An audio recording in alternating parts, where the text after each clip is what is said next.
राम राम दोस्तों, मैं आपकी प्यारी दुलारी चुगल किशोरी। कैसे हैं आप लोग? भाई हम तो बिल्कुल ठीक हैं और रोज की तरह आपकी चुगल किशोरी आपके सामने हाजिर है ढेर सारी ओरिजिनल चुगलियां लेकर। आज अनुपमा फिर से दो नाव में सवार हो चुकी है, तो डूबना तो मतलब तय है। लेकिन अब जब अनुपमा ने दो काम हाथ में लिए हैं तो गुड़ गोबर तो होकर ही रहेगा। जबकि डिम्पी और टीटू की शादी पर खतरा मंडरा रहा है, क्योंकि डिम्पी के गैंगरेप वाली बात सबके सामने आने वाली है। जबकि ये रिश्ता क्या कहलाता है में विद्या ने रूही को अपनी बहू मान लिया है और उसने दादी सा को मना भी लिया है। अब रूही और अरमान की शादी की खबर से अभीरा टूट गई है, लेकिन अभी तक उसके सामने अरमान और रूही की लव स्टोरी नहीं आई। जबकि गुम है किसी के प्यार में ईशान से सभी का सारा बोझ उतर गया है, लेकिन फिर भी बेचारा खुश नहीं और उसे बार बार सभी की याद सता रही है। अब जल्द ही ईशान को भी सभी से प्यार होने वाला है। अब ये तो थी मोटा मोटी जानकारी, लेकिन पूरी जानकारी के लिए रोज की तरह आपको हमारा शो देखना होगा। तो चलिए बिना देरी के पहले अनुपमा के सेट पर चलते हैं और जानते हैं कि आज अनुपमा में क्या खास देखने को मिलेगा।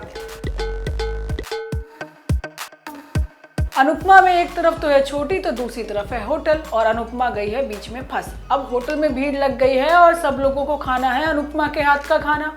तो वहीं अनुपमा घर में छोटी की सेवा में लगी है। इस बात को लेकर दीपू अनुपमा पर गुस्सा करने वाला है, तो दूसरी तरफ डिम्पी के साथ बुरा होने वाला है, क्योंकि उसके साथ गैंगरेप करने वाले गुंडे वापस जो आ गए हैं। और टीटू को डिम्पी के अतीत के बारे में कुछ नहीं पता। लेकिन आज होता ये है कि अनुपमा छोटी की सेवा में लगी है और वो अनुज को बताती है कि भाई अब हमारी छोटी बड़ी हो गई है। अब ये सुनकर अनुज बहुत खुश होता है, लेकिन अनुपमा को काम पर जाना है और अनुज को श्रुति को अस्पताल लेकर जाना है। अब अनुपमा छोटी को अकेला नहीं छोड़ सकती। वहीं दीपू बार बार अनुपमा को फोन करता है कि भाई आपके हाथ का खाना खाने के लिए लोग बैठे हैं। अब अनुपमा जैसे तैसे होटल पहुंच जाती है, तो वहीं दूसरी तरफ रात को डिम्पी और टीटू फिल्म देखकर आते हैं और रास्ते में डिम्पी का सामना उन लोगों से होता है जिन्होंने उसका रेप किया होता है। अब डिम्पी को पुरानी बातें याद आ जाती हैं, सो वो बेहोश हो जाती है। अब डिम्पी और टीटू को बचाने के लिए अधिक भी मौके पर पहुंच जाता है, जिसके बाद डिम्पी अधिक से बात करती है कि उसे अपने अतीत के बारे में टीटू को बताना होगा। लेकिन अधिक कहता है कि भाई क्यों अपने बसे बसाए घर को उजाड़ रही हो, अब टीटू को बताने की कोई जरूरत नहीं है। लेकिन देर सवेर यही सच सबके सामने आने के बाद टीटू और डिम्पी की शादी टूटने वाली है। तो वहीं तोशु भी होटल में काम करने के लिए पहुंच गया है, लेकिन दीपू अनुपमा को सुनाता है कि होटल का काम भी जरूरी है, क्योंकि अब वो मालकिन बन गई है और सब लोगों को उसी के हाथ का खाना खाना है।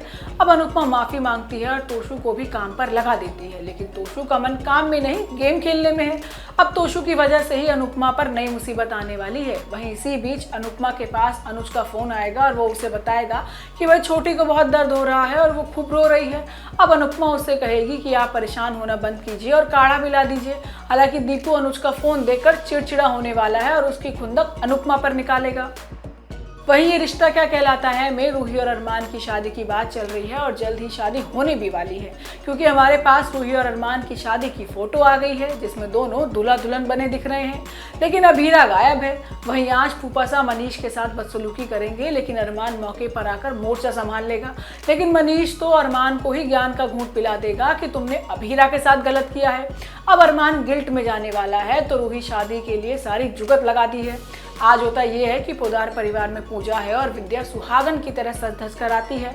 अब ये देखकर अरमान और माधव बहुत खुश होते हैं, क्योंकि उन्हें लगता है कि माधव और विद्या का रिश्ता अब ठीक हो रहा है। लेकिन इसी बीच विद्या के सामने रूही अरमान को उसका पर्स और घड़ी देती है और उस पर पूरा ध्यान रखती है और हक भी जताती है। अब रूही ने पहले से ही सोच रखा है कि भाई वो आज विद्या को अपने और अरमान के बारे में बता कर ही रहेगी, और वो मंदिर में सारा सच विद्या को बता भी देती है। अब सच जानकर विद्या को बहुत बड़ा झटका लगता है, लेकिन रूही विद्या से कहती है कि भाई वो और अरमान पहले से ही एक दूसरे से प्यार करते थे, लेकिन रोहित की वजह से अरमान ने रिश्ते को नाम नहीं दिया, क्योंकि वो किसी का दिल नहीं तोड़ना चाहता था।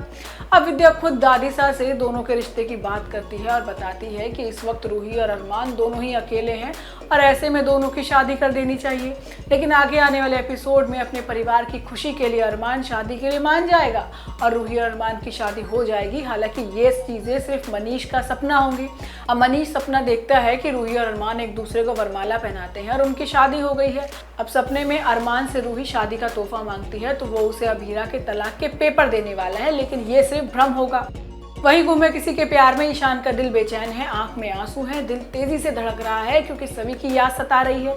अब ईशान के ख्यालों में सभी ही सभी है और सामने बैठी है रीवा। उसे समझ नहीं आ रहा कि भैया मामला साफ होने के बाद भी वो क्यों परेशान है। आज होता ये है कि हरणी को सब सच पता चल गया है, तो वो ईशान से माफी मांगती है और रीवा के साथ जिंदगी आगे बढ़ाने के लिए कहती है। लेकिन सभी से अलग होना अब ईशान को खटक रहा है। तो वहीं दूसरी तरफ भोसले परिवार में खुशी का माहौल है, क्योंकि सांप भी मर गया और लाठी भी नहीं टूटी। अब सभी भोसले परिवार में नहीं आ रही है, तो रीवा संग ईशान की शादी की तैयारियां तेज हो गई है। वहीं सुरेखा की खुशी का ठिकाना नहीं है, क्योंकि बिना मेहनत के ही सभी ने आखिर घर जो छोड़ दिया और वो अब रीवा को अपने घर की बहू बना सकती है। अब रीवा भी बहुत खुश है और वो ईशान को डेट पर लेकर जाती है, लेकिन वहाँ ईशान खुश होने की बजाय सिर्फ सभी और हरणी की बात करता है। अब ये बात रीवा को बुरी लगती है, लेकिन बेचारी कुछ कह नहीं पाती, जिसके बाद ईशान सभी के लिए खूब अकेले में रोता है, क्योंकि बेचारे को खुद एहसास नहीं हो रहा कि उसे उससे प्यार हो गया है। लेकिन आगे आने वाले एपिसोड में बड़ा लीप आने वाला है और नए किरदारों की एंट्री भी होने वाली है। तो दोस्तों, ये तो थी आज के तीनों सीरियल की पूरी जानकारी। आपको हमारा शो कैसा लगा हमें लाइक कमेंट करके जरूर बताइएगा, और अगर आपने हमारे चैनल को सब्सक्राइब नहीं किया है तो याद से वो भी कर लीजिएगा। हम आपसे फिर मिलने आएंगे इसी समय पर नई जानकारी के साथ। राम राम।